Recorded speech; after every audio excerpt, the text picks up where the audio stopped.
अल्हम्दुलिल्लाहि रब्बिल आलमीन वस्सलातु वस्सलामु अला रसूलिहिल अमीन व अला आलिहि व अस्हाबिहि अजमाइन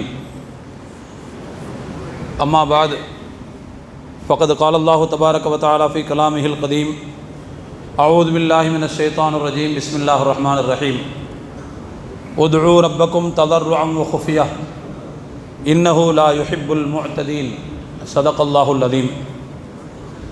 கண்ணியத்திற்குரிய எல்லாம் வல்ல அல்லாஹுவின் நல்லடியார்களே, அன்புக்கும் பாசத்துக்கும் உரித்தான சகோதரர்களே, பெரியோர்களே, தாய்மார்களே, எல்லாம் வல்ல அல்லாஹுவின் மகத்தான அருளும் அவனுடைய வற்றா பெருங்கருணையும் நம் அனைவர் மீதும் என்றென்றும் பொழியட்டுமாக. இன்றைய உரையிலே துஆ செய்வது தொடர்பான சில விளக்கங்களை நான் குறிப்பிட விரும்புகிறேன். அல்லாஹு தாலா ஒரு வசனத்தில் குறிப்பிடுகிறான். இன்றைய தினம் நாம் ஓதிய பகுதிகளிலிருந்து அந்த வசனத்தை நாம் செவியுற்றோம். உதுஉ ரப்பக்கும் ததர்ருஅன் வ குஃபியா, உங்கள் இறைவனிடத்தில் நீங்கள் பிரார்த்தனை செய்யுங்கள், ததர்ருஅன் பணிந்தும், வ குஃபியத்தன் மறைவாகவும் ரகசியமாகவும் நீங்கள் பிரார்த்தனை புரியுங்கள். இன்னஹு லா யுஹிப்புல் முஅத்ததீன், நிச்சயமாக அல்லாஹ் வரம்பு மீறுவோரை நேசிப்பதில்லை என்று அல்லாஹ் குறிப்பிடுகிறான். அல்லாஹ்விடத்திலே பிரார்த்தனை செய்ய வேண்டும் என்று உத்தரவு போடுகிற திருக்குரான் வசனம் அந்த பிரார்த்தனையை பணிந்து கேட்க வேண்டும் என்று சொல்கிறது, ரகசியமாக கேட்க வேண்டும் என்று சொல்கிறது, அதே நேரத்தில் அதில் எல்லை மீறக்கூடாது என்றும் சொல்கிறது. இப்போ இந்த செய்தியை நாம் பார்ப்பதற்கு முன்பு அடிப்படையில் ஒரு விஷயத்தை நாம் இங்கே புரிந்து கொள்ள கடமைப்பட்டிருக்கிறோம். பொதுவாக அல்லாஹ் வணக்க வழிபாடுகளை நமக்கு ஒரே வகையாக ஆக்கி தரவில்லை. அதாவது தொழுவது மட்டும்தான் இபாதத், வேறு எந்த இபாதத்தும் இல்லை அப்படிங்கிற மாதிரி இறைவன் ஒரு நெருக்கடியை ஏற்படுத்தவில்லை. விதவிதமான இபாதத்துக்களை அல்லாஹ் நமக்கு தந்திருக்கிறான். தொழுகை, நோன்பு, ஜக்காத்து, ஹஜ்ஜி, குர்ஆன் ஓதுதல், திக்ரு செய்தல், இப்படி பல வகையான இபாதத்துக்களை எல்லாம் கொடுத்துருக்கான். பொதுவாக நம்முடைய சாய்ஸை எல்லாம் குறைச்சிட்டான்னு வச்சுக்கோங்களேன், அது நமக்கு ஒரு விதமான நெருக்கடியை ஏற்படுத்தும், ஒரு விதமான சடைவை உண்டாக்கும், போர் அடிக்கும். ஆனால் அல்லாஹ் நமக்கு இபாதத்தில் பல்வேறு விதமான சாய்ஸுகளை, கதவை திறந்து வைத்திருக்கிறான். அப்போ என்ன நோக்கம் அப்படின்னா, எல்லா இபாதத்துகளிலேயும் மனிதன் கவனம் செலுத்த வேண்டும். சில நேரங்களில் சில இபாதத்துகள் மிக முக்கியமானதாக இருக்கும், அந்த நேரத்தில் அதில் அதிகப்படியான கவனம் செலுத்த வேண்டும் என்கின்ற நோக்கத்திற்காகத்தான் அல்லாஹ் இபாதத்துகளை பல்வேறு வகையாக நமக்கு இறைவன் நமக்கு வகுத்து கொடுத்திருக்கிறான். அதில் அந்த இபாதத்துகளில் ஒன்றுதான் துஆ என்பது. நாம் துஆவை பற்றி என்ன புரிதல் வைத்திருக்கிறோம் என்றால், நம்ம தேவையை அல்லாஹ்ட்ட கேட்குறது,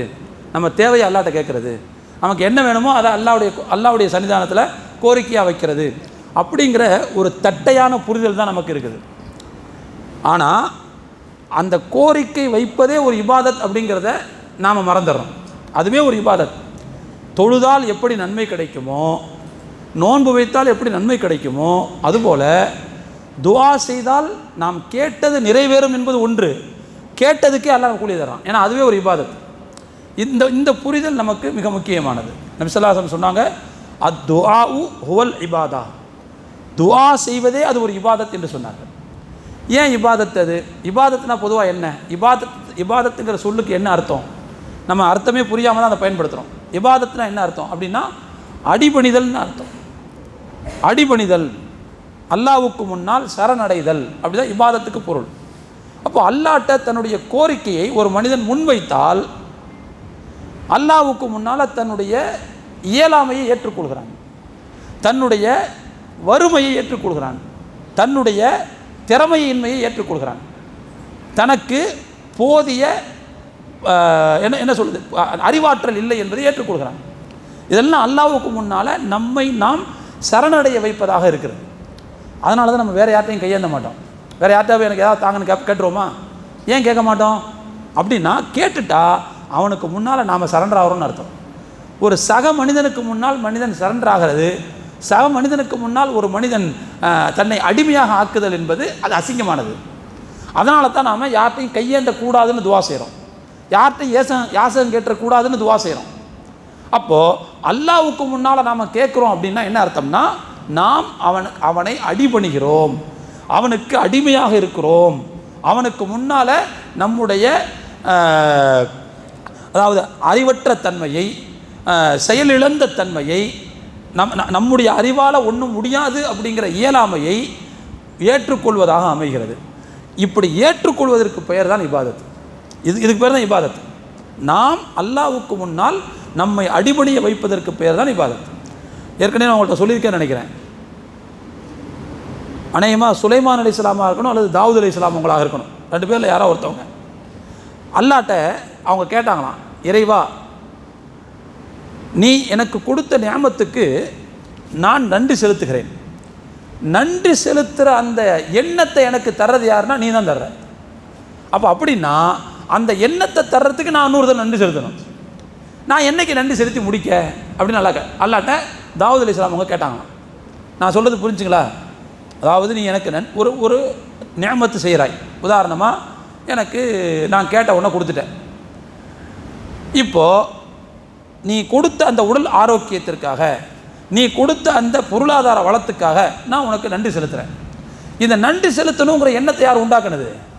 அல்ல தானே? அப்போது இது ஒரு நியாமத்து இல்லையா? அப்போ இந்த நியமத்துக்கு இன்னொரு நியமத்தை செய்ய போனால் அப்போ அதுக்கு என்ன பண்ணுறது?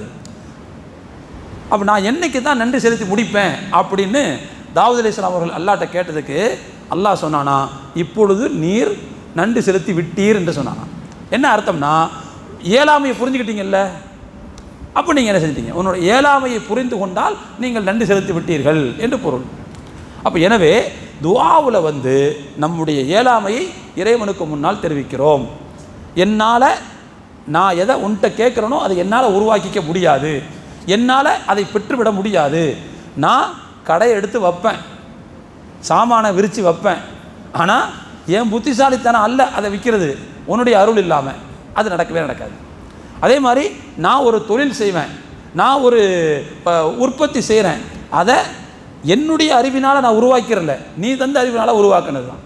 அப்போ இந்த இயலாமையை அல்லாஹ்வுக்கு முன்னால் வைப்பது என்பது அதுதான் இந்த துஆவில் இருக்குது. எனவே துஆவே ஒரு இபாதத் என்பதை நாம் இங்கே புரிந்து கொள்ள கடமைப்பட்டிருக்கிறோம். முதல்ல துஆ என்பது அதுவே ஒரு இபாதத்.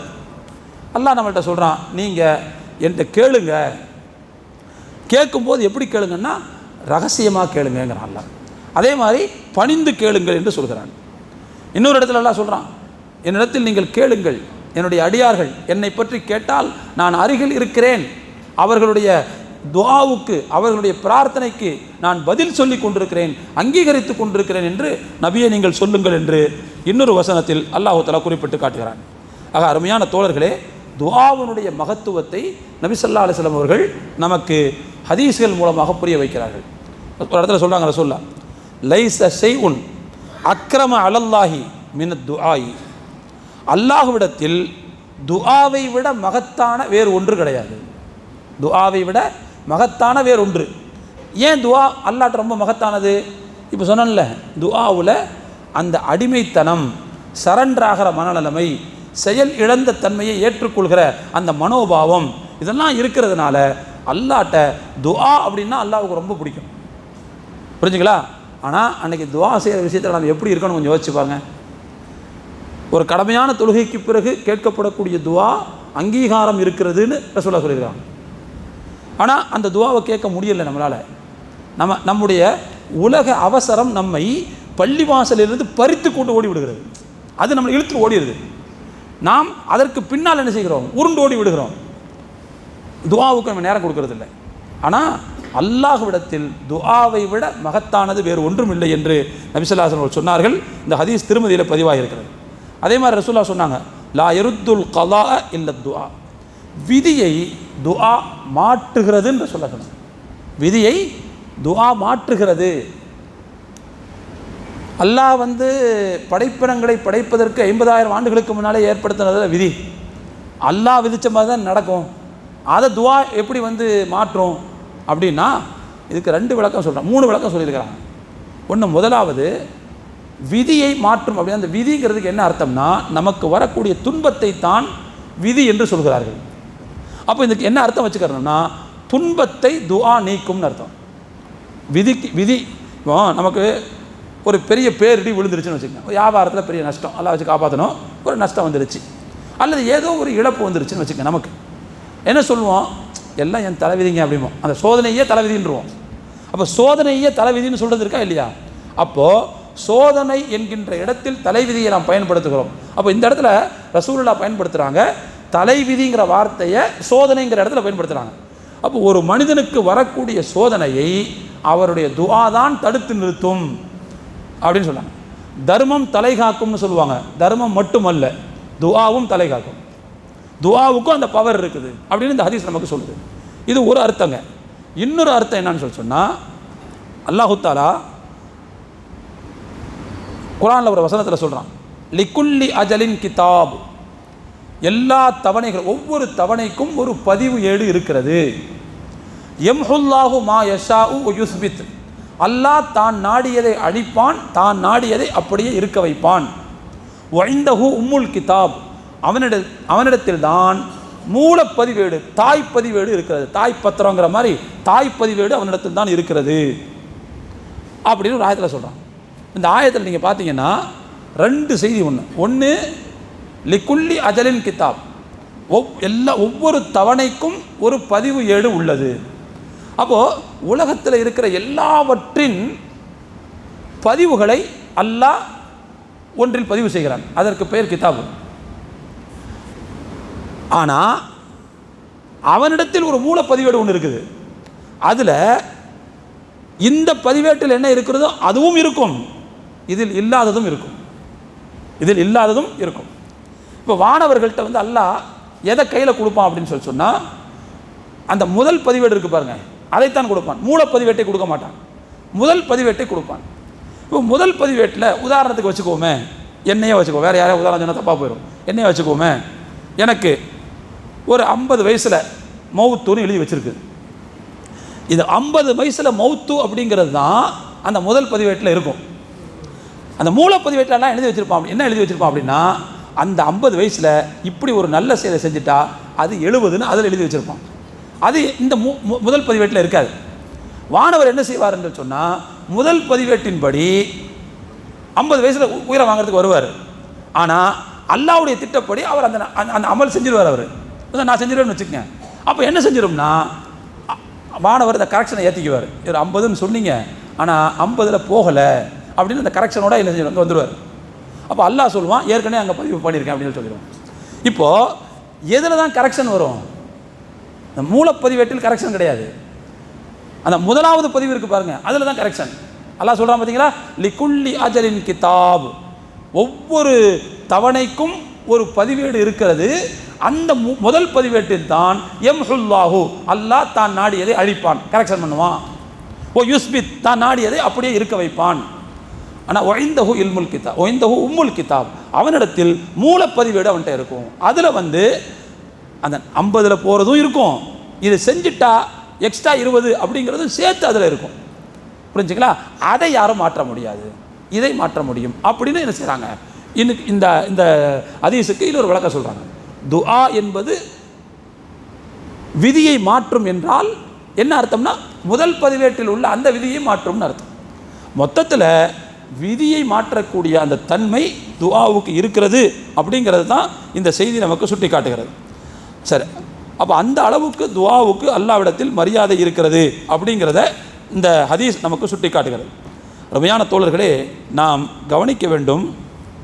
உலகத்தில் ஏற்கனவே பல தடவை சொல்லியிருக்கிறேன் நினைக்கிறேன், உலகத்தில் மனிதர்கள் கேட்டால் கோபப்படுவார்கள், மனிதர்கள் கேட்டால் முகத்தை திருப்பிக் கொள்வார்கள். ஆனால் கேட்காவிட்டால் முகத்தை திருப்பிக் கொள்பவன் இறைவன், கேட்காவிட்டால் கோபப்படுபவன் இறைவன். இதுதான் அல்லாஹ்வுக்கும் மனுஷனுக்கும் உள்ள வித்தியாசம். புரிஞ்சுங்களா? சில பேர் தெளிவாக சொல்லுவாங்க, யாரும் எங்கள்கிட்ட நன்கொடை கேட்டு வந்துடாதீங்கன்னு போர்டு வைப்பாங்க. பார்த்துருக்கீங்களா? அந்த மாதிரி பெருந்தன்மை மக்கள்லாம் இருக்கிறாங்க, பெருந்தன்மையாளர்கள்லாம் இருக்கிறாங்க, யாரும் நன்கொடை கேட்டுங்க வந்துடாதீங்க அப்படின்ட்டு. மனுஷன் வந்து கேட்க விடமாட்டான், அவனுடைய இயல்பு அது. ஆனால் அல்லாஹ் கேட்காவிட்டால் கோபப்படுவது அவனுடைய இயல்பு. என்கிட்ட கேளு அப்படின்னு சொல்லி அல்லாஹ் சொல்கிறான். ரமையான தோழர்களே, நாம் இதை மிக சரியாக புரிந்து கொள்ள வேண்டிய தேவை இருக்கிறது. சரி, அல்லாஹ்விடத்தில் கேட்பதற்கு அவ்வளவு முக்கியத்துவம் இருக்கிறது என்பதை நாம் புரிந்து கொள்ள வேண்டும். அதுவே ஒரு இபாதத் என்பதை நாம் புரிந்து கொள்ள வேண்டும். இருந்தாலும் துஆவுக்குன்னு சில ஒழுங்குகள் இருக்கிறது. அந்த ஒழுங்குகளை நாம் கடைபிடிக்க வேண்டியது மிகவும் கடமை, மிகவும் முக்கியம். ஏனென்றால் ஒழுங்குகளோடு பேணப்படாத அந்த துஆ என்பது அல்லாஹ்விடத்தில் கந்தல் துணிக்கு சமமானது, கரித்துணிக்கு சமமானது. அதனால் எந்த ஃபாய்தாவும் இல்லை, நமக்கும் பயன் இல்லை, நம்முடைய நேரத்துக்கும் பயன் கிடையாது. அதனால் அந்த ஒழுங்குகள் என்னென்ன அப்படிங்கிறத நம்ம தெரிஞ்சுக்கணும். முதலாவது, துஆவில் இஹ்லாஸ் இருக்கணும். இஹ்லாஸ்னால் என்ன அர்த்தம்? உள தூய்மை. பொதுவாக எல்லா இபாதத்திலையும் என்ன செய்யணும்? உள தூய்மை இருக்கணும். அதனால தான் நான் வாசித்து காட்டின இந்த வசனம் என்ன சொல்லுதுன்னா, ரகசியமாக துஆ செய்யுங்கிறது, யாருக்கும் தெரியாமல் துஆ செய்யுங்க. ஒரு அமலை எவ்வளவு தூரம் நாம் மறைக்கிறோமோ அவ்வளவு தூரம் அது தூய்மையாக பேணப்படும். அந்த மாதிரியான இபாதத்தை அல்லாஹ்வுக்கு ரொம்ப பிடிக்கும். புரிஞ்சுங்களா? அப்போது இஹ்லாஸ் என்பது எல்லா இபாதத்துகளையும் போல துஆவில் மிக முக்கியமானது. ஏன்னா அந்த இஹ்லாஸ் இருக்கும்போது தான் அல்லாஹ்விடத்தில் அதற்கு மரியாதை கிடைக்கிறது என்பதை நாம் புரிந்து கொள்ள வேண்டும். இது முதலாவது செய்திங்க. ரெண்டாவது, துஆ செஞ்சுட்டு அவசரப்படக்கூடாது. இன்றைக்கி நம்ம சகோதரர்கள் நிறைய பேர் இருக்குது, அதற்கு வெயிட்டாக துஆ செய்ய மாட்டீங்க, ஒன்றும் நடக்க மாட்டேங்குது நீங்கள் சொல்கிறாங்க. எவ்வளோ கேட்டு பார்த்துட்டேன், நடக்க மாட்டேங்குது, வெயிட்டாக நீங்கள் போடுங்க வெயிட்டாக அப்படிங்கிறாங்க. என்னவோ நான் கசா போடுற மாதிரி நீங்கள் போடுங்க வெயிட்டாக, அப்போ தான் 2 துண்டாக ஆகுங்கிறாங்க. இது இப்படி சொல்லக்கூடாது. நான் கேட்டேன் கிடைக்கல, நீங்கள் போடுங்க வெயிட், அது சொல்லக்கூடாது. அதாவது நான் கேட்டேன் கிடைக்கவில்லை என்று சொல்வது நாம் அல்லாஹ்வை அவமதிக்கிற மாதிரி. நமக்கு தெரியுமா கிடைக்கலன்னு? நமக்கு என்ன வேண்டும் என்பதை நம்மை விட மிகவும் அறிந்தவன் அல்லாஹ். நமக்கு ஒரு பைக்கு வேணும்னு நமக்கு தெரியும், ஆனால் அந்த பைக்கு நமக்கு யமன் அப்படிங்கிறது அல்லாஹ்வுக்கு தெரியும். அந்த பைக்கு நமக்கு தீயது என்று அல்லாஹ்வுக்கு தெரியும். அதனால் கேட்டதை உடனே தந்திருக்க மாட்டான். அவன் தரலைங்கிறதுனாலேயே நம்ம துஆ வீணாக போச்சு, பலிக்கலை அப்படின்னு சொல்கிறது அல்லாஹ்வை நாம் சிறுமைப்படுத்துவதற்கு சமமானது. அதனால் துஆவுடைய ஒழுங்கில் ஒன்று என்னன்னு சொன்னால், அல்லாஹ்ட்ட கேட்கணும், அவசரப்படக்கூடாது. நபி ஸல்லல்லாஹு அலைஹி வஸல்லம் சொன்னாங்க, யுஸ்தஜாபு லி அஹதிக்கும் மாலம் யஅஜில். அவசரப்படாமல் இருக்கின்ற வரைக்கும் தான் உங்களுடைய துஆ ஒப்புக்கொள்ளப்படும். அவசரப்படுறதுனா என்ன? நபி ஸல்லல்லாஹு அலைஹி வஸல்லம் சொன்னாங்க, யகூலு தஅவுது ஃபலம் யுஸ்தஜப் லி. நான் துஆ செய்தேன், பலிக்கவில்லை, கிடைக்கவில்லை, அல்லாஹ் ஏற்றுக்கறல அப்படின்னு சொல்கிறது தான் அவசரப்படுறதுன்னு சொன்னாங்க. அப்போ எனவே அருமையான தோழர்களே, இந்த அவசரம் என்பது துஆவில் இருக்கக்கூடாது. ஒரு விஷயத்தை புரிஞ்சுக்கலாம். ஏற்கனவே சொன்ன மாதிரி நமக்கு எது நலன் பயக்கும் என்பதை நம்மை விட முற்றிலும் உணர்ந்த, முக்காலத்தை முற்றிலும் உணர்ந்த அல்லாஹ்வுக்கு தான் நல்லா தெரியும். புரிஞ்சுங்களா? அப்போ எனவே துஆ அங்கீகரிக்கப்படுவதற்கென்று சில வடிவங்கள் இருக்குது. ஒரு வடிவம் என்னன்னு சொன்னால், நாம் எதை கேட்டோமோ அதுவே நமக்கு தந்துடுறது. இது ஒரு வடிவம், துஆ அங்கீகரிக்கப்படுதுன்னு அர்த்தம். இன்னொரு வடிவம் இருக்குதுங்க, நாம் எதை கேட்டோமோ அதை அல்லாஹ் தரமாட்டான். ஏன்னா அது நமக்கு நல்லது இல்லைன்னு அல்லாஹ்வுக்கு தெரியும். அந்த சமயத்தில் உனக்கு தேவை இல்லைங்கிறது அல்லாஹ்வுக்கு தெரியும், அதனால் அதை தரமாட்டான். ஆனால் அதுக்கு பதிலாக அதற்கு ஈடாக நமக்கு வந்திருக்க வேண்டிய ஒரு தீமையை எல்லாம் தடுத்திருப்பான். அவன் தடுத்தாங்கிறது நமக்கு தெரியவே தெரியாது, ஏதோ ஒரு வகையில் தடுத்திருப்பான், அது நமக்கு தெரியவே தெரியாது. அப்போது அல்லாஹ் நாம் செஞ்ச துஆவுக்கு தீமையை தடுத்து பதிலளித்து விட்டான். ஆனால் நாம் நடக்கலைன்னு சொல்லிக்கிட்டு இருந்தா இது உண்ட வீட்டுக்கு ரெண்டகம் பண்ணுறது தானே. இது வந்து நன்றி செலுத்துகிற அடையாளமா இது? அப்போ அதனால தான் ரசூலுல்லாஹ் சொன்னாங்க, அவசரப்பட்டால் துஆவினுடைய ஒழுங்கு மீறுதல், அது துஆவில் எல்லை மீறுதல் என்று சொன்னார். சரி, இது ரெண்டாவது வடிவம். மூணாவது வடிவம் ஒன்று இருக்குதுங்க. துஆ நாம் எதை கேட்குறோமோ அதை தர்றது ஒன்று, அதுக்கு ஈடான ஒரு தீமையை தடுக்கிறது 2. மூணாவது ஒன்று இருக்குது, நம்ம கேட்டதையும் தரமாட்டான், ஈடான ஒரு தீமையும் தடுக்க மாட்டான். மாறாக அல்லாஹ்வின் கருவூலத்தில் அது பத்திரப்படுத்தி வைக்கப்படும். நாளை மறுமையில் அல்லாஹ் உனக்காண்டி இதை சேர்த்து வச்சுக்கிட்டே இருந்தேன் இந்தா அப்படின்னு தூக்கி கொடுப்பான். நாளை மறுமையில் ஒரு அடியார் அல்லாஹ்ட்ட கேட்பார், இவ்வளோ நன்மை தெரிய இந்த மாதிரிலாம் நான் செஞ்ச மாதிரி தெரியவே இல்லையே உலகத்தில், நான் இவ்வளோ அமல்லாம் செய்யவே இல்லையே, என்ன போய் ரொம்ப நல்லவன் நினச்சிட்டே நீ இவ்வளோ தர்றியன்னு அல்லாஹ்ட்ட கேட்பான்.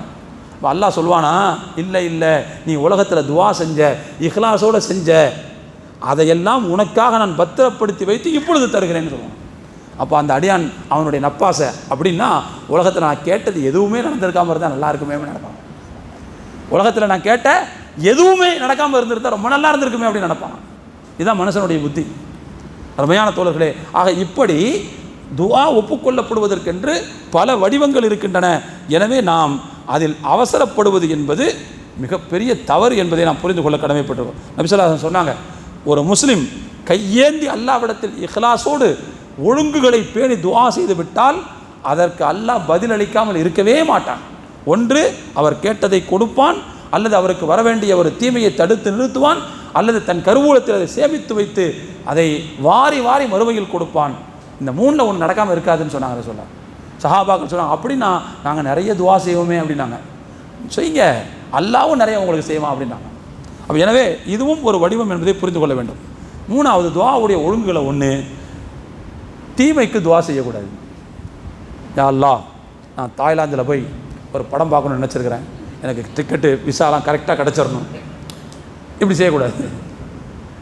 ஒரு தீமைக்கு அல்லாஹ் துணைக்கு அழைக்கக்கூடாது.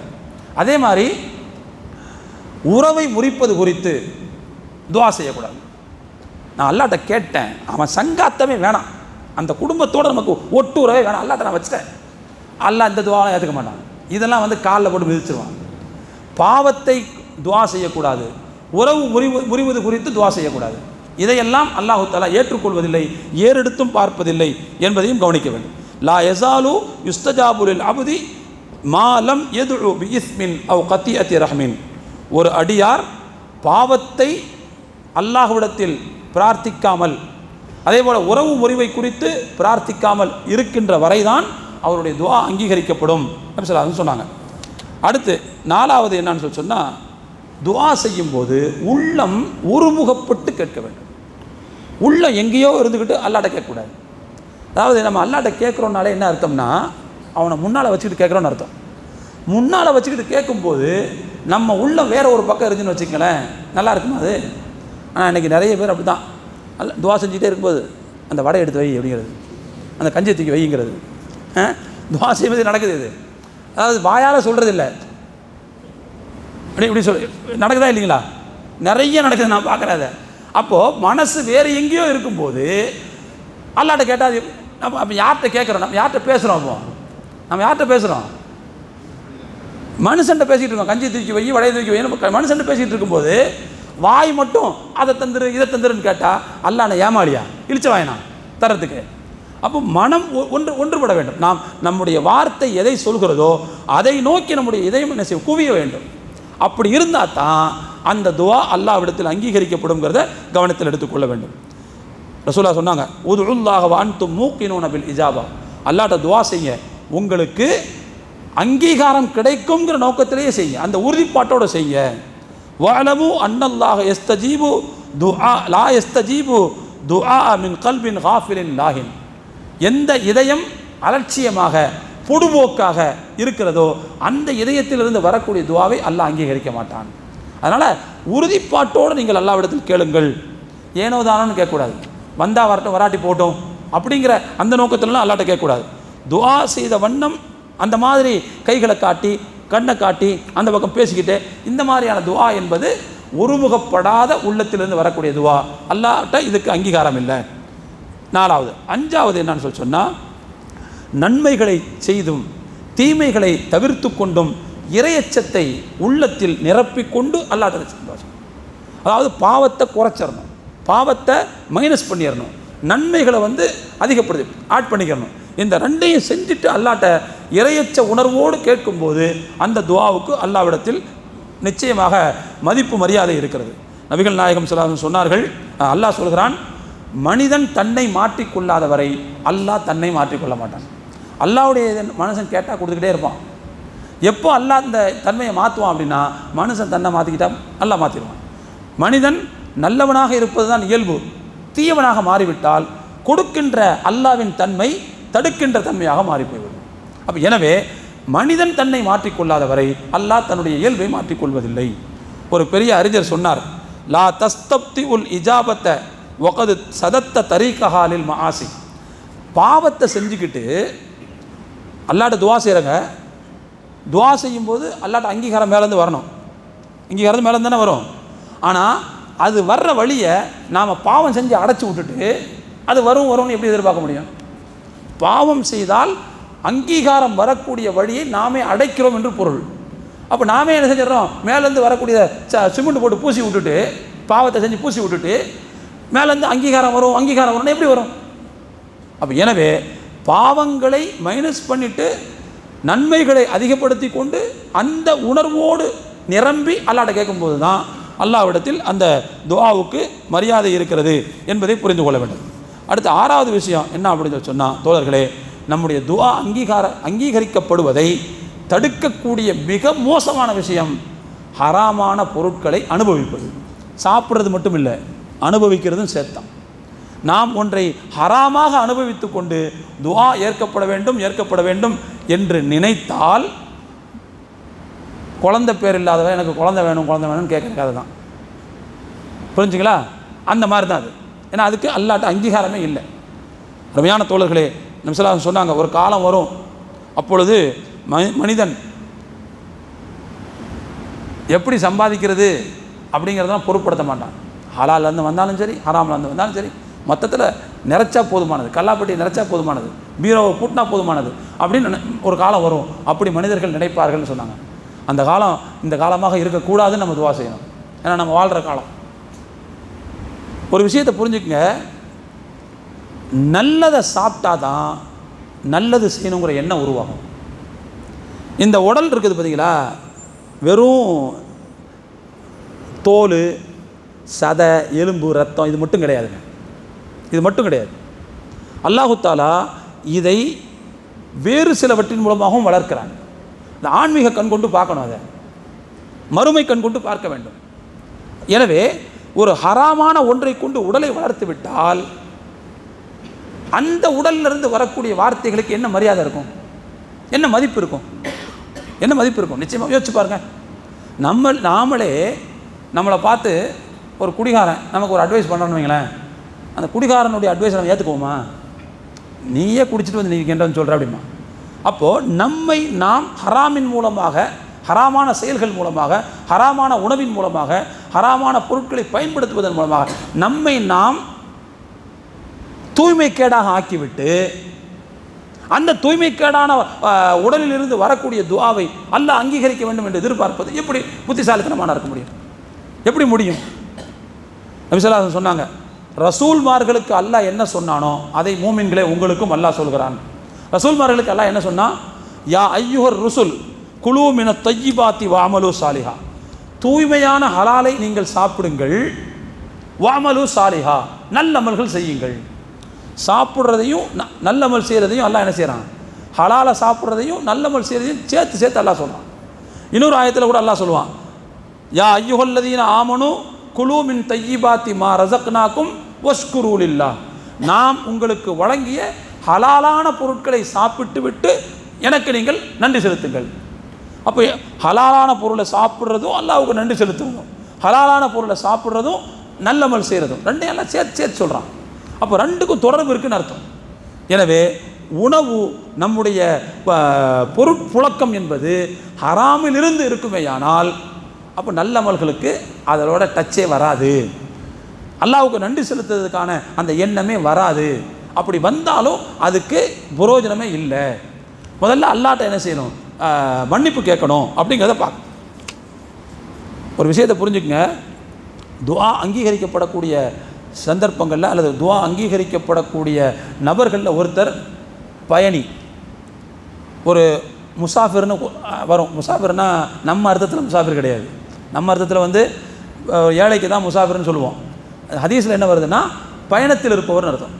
பயணத்தில் இருப்பவர் அல்லாஹ்ட்ட துஆ செஞ்சால் அல்லாஹ் உடனே ஏற்றுக்குவோம். ஏன்னா பயணத்தில் நிறைய அசௌகரியங்கள்லாம் இருக்கும். எவ்வளவுதான் நம்ம பயணம் லக்ஸரியாக இருந்தால் கூட அதுலேயும் சில சங்கடங்கள் இருக்கும், அசௌகரியங்கள் இருக்கத்தான் செய்யும், இல்லாமல் இருக்காது. எனவே அந்த அசௌகரியங்களோடு மனிதன் வாழுகிற காரணத்தினால் அந்த நேரத்தில் கேட்குற துஆவை அல்லாஹ் ஏற்றுக்குவான். ஆனால் அதே பயணி, நபி ஸல்லல்லாஹு அலைஹி வஸல்லம் சொன்னாங்க, ஒரு பயணி அவர் தலை கலைந்து கிடக்கிறது, புலி வடிந்து கிடக்கிறது, ரொம்ப கஷ்டப்பட்டு அசௌகரியப்பட்டு சங்கடப்பட்டு நிற்கிறார். அப்படிப்பட்ட மனிதர் வானத்தை நோக்கி கையை உயர்த்தி யா ரப்பி யா ரப்பி, இறைவா இறைவா என்று கூவுகிறார். ஆனால் அவர் உண்ட உணவு ஹராமாக இருக்கிறது, அவர் உடுத்த உடை ஹராமாக இருக்கிறது, அவருடைய சதை அவருடைய தசை ஹராமின் மூலமாக வளர்த்தெடுக்கப்பட்டிருக்கிறது. அப்படிப்பட்ட நிலையில் அவருக்கு எப்படி துவா அங்கீகரிக்கப்படும்? துவா அங்கீகரிக்கப்பட வேண்டிய ஆள் தான் அவர். ஆனால் இப்படி சாப்பிட்ருக்காரே, இப்படி அனுபவிச்சிருக்காரே, எப்படி அவருடைய துவாவை அங்கீகரிக்க முடியும் அப்படின்னு நபி ஸல்லல்லாஹு அலைஹி வஸல்லம் அவர்கள் சொன்னதாக ஆதாரபூர்வமான செய்திகளை நாம் பார்க்கிறோம். அப்போ எனவே தோழர்களே, இதுவும் மிக முக்கியமான ஒன்று என்பதை புரிந்து கொள்ள வேண்டும். இறுதியாக ஒரே ஒரு விஷயத்தை சொல்லி என்னுடைய உரையை நிறைவு செய்கிறேன்.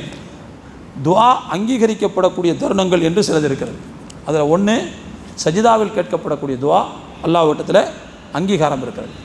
பாங்குக்கும் இகாமத்துக்கும் இடையில் உள்ள அந்த நேரம், அதே போல் நள்ளிரவு நேரம், வெள்ளிக்கிழமையில் ஒரு குறிப்பிட்ட நேரம், குறிப்பிட்ட நேரத்தை இமாம் 2 குத்துபாவுக்கு இடையில் உட்கார்ந்துருக்கிறதுன்னு சில பேர் சொல்லுவாங்க. இன்னும் சில பேர் என்ன சொல்லுவாங்கன்னு சொன்னால் அசருக்கு பிறகு உள்ள நேரம்னு சொல்லுவாங்க. ஆக மொத்தத்தில் வெள்ளிக்கிழமையில் ஒரு நேரம். அதே போல் லைலத்துல் கதிர், நோன்பு துறக்கும் போது, அரஃபா நாள், கடமையான தொழுகைக்கு பின்னால், பாங்கு சொல்லி முடித்த உடனே, இகாமத் சொல்லி முடித்த உடனே, தூக்கத்திலிருந்து விழித்து எழுந்த உடனே, இதெல்லாம் துஆ அங்கீகரிக்கப்படக்கூடிய நேரங்கள். இந்த மாதிரியான நேரங்களை நம்முடைய துஆவுக்கு நாம் பயன்படுத்தி கொள்வது மிக முக்கியமானது. அதே மாதிரி அடுத்து இன்னொரு முக்கியமான விஷயம், யாருடைய துஆவை எல்லாம் அல்லாஹ் அங்கீகரிப்பான் அப்படின்னா, முதல்ல நம்முடைய தோழர் ஒருவருக்காக, நம்முடைய கொள்கை சகோதரர் ஒருவருக்காக, அவர் இல்லாத இடத்திலிருந்து நாம் துஆ செஞ்சால் அல்லாஹ் நமக்கும் சேர்த்து அந்த துஆவை அங்கீகரிச்சிடும்.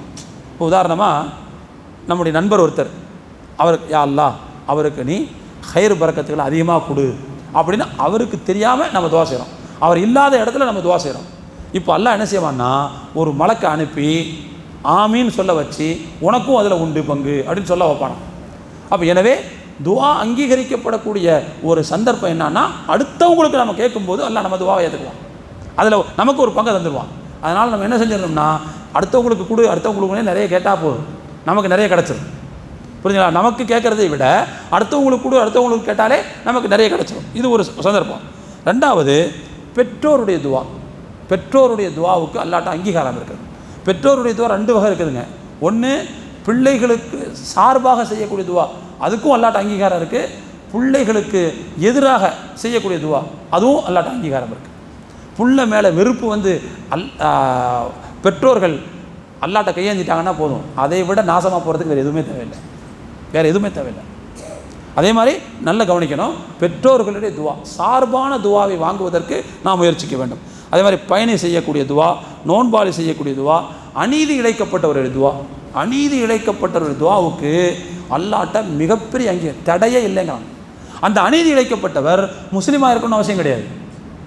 ஒரு நான் முஸ்லீமாக இருந்தால் கூட கடவுள் உன்னை பார்த்துக்குவாயா அப்படின்னு சொல்லிட்டு போயிடான்னு வச்சுக்கோங்க, நம்ம தொலைஞ்சோம். நம்ம அநீதி இழைத்திருந்தால் நம்ம தொலைஞ்சோம். ஏன்னா அநீதி இழைக்கப்பட்டவருக்கு அல்லாஹ் அவ்வளோ பெரிய பவரை கொடுத்துருக்கான், அந்த வார்த்தைக்கு அவ்வளோ பெரிய மரியாதையை கொடுத்துருக்கான்.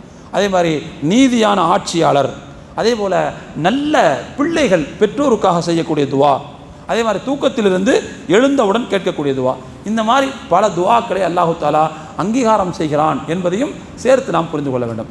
ஆரம்பத்தில் நான் சொன்ன மாதிரி அருமையான தோழர்களே, ரகசியமான துஆ அல்லாஹ்ட்ட ரொம்ப முக்கியம். அந்த ஆயத்தும் அதுதான் சொல்லுது, நீங்கள் ரகசியமாக செய்யுங்கள்.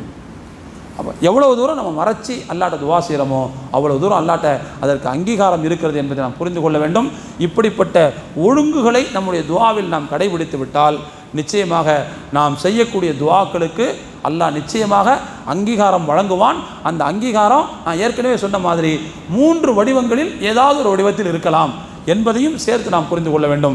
எல்லாம் வல்ல இறைவன் அப்படி அல்லாஹ்விடத்தில் அதிகமாக கையேந்தக்கூடிய மக்களாக நம் அனைவரையும் அல்லாஹ் ஆக்கியருள் புரிவானாக.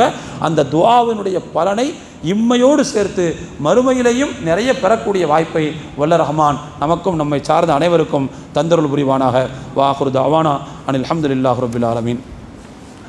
சுப்ஹானல்லாஹி வபிஹம்திஹி சுப்ஹானக்கல்லாஹும்ம வபிஹம்திக்.